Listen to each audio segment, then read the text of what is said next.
There's a strange habit in modern culture. Whenever we talk about transformation, people assume the change happens in the mind. Think differently. Believe differently. Imagine differently. But the body has always known something else. The body is not just the vehicle of experience. It is the instrument through which reality is tuned. Posture changes the signal. Breath changes the rhythm. Attention changes the circuitry. And when you combine those things deliberately, something very interesting begins to happen. What I've been researching recently is something I call somatic ritual magic. Not ceremonial magic. Not belief systems. And not abstract spirituality. This is experimentation. Working directly with the body as a responsive system. The method is simple. You change posture.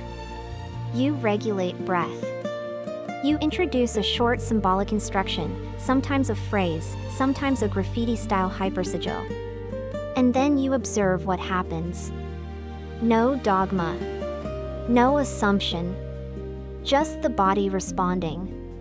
The body is far more intelligent than most systems give it credit for. It adapts instantly to rhythm. It reorganizes under breath. It responds to language in ways we're only beginning to understand. So the experiment becomes very practical. What happens if you hold a horse stance while breathing slowly through the nose? What happens if a phrase is synchronized with the breath? What happens if a symbolic instruction is repeated while the nervous system is settling into coherence? These are not philosophical questions. They're testable. You run the experiment. You observe the body. You log the results. And over time patterns appear. Certain postures amplify intention. Certain rhythms regulate the nervous system.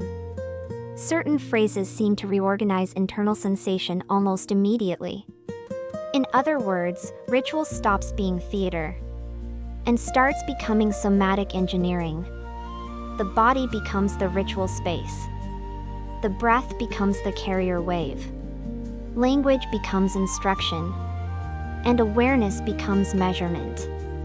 What we're doing is exploring the possibility that transformation doesn't begin in belief. It begins in embodiment. And once the body reorganizes, the rest of life tends to follow. This is early research. Exploratory.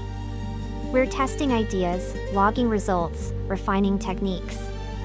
Some of it is poetic.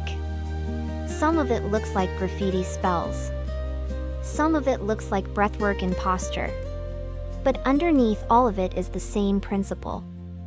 The body listens. And when you speak to it in rhythm, posture, and breath, it answers.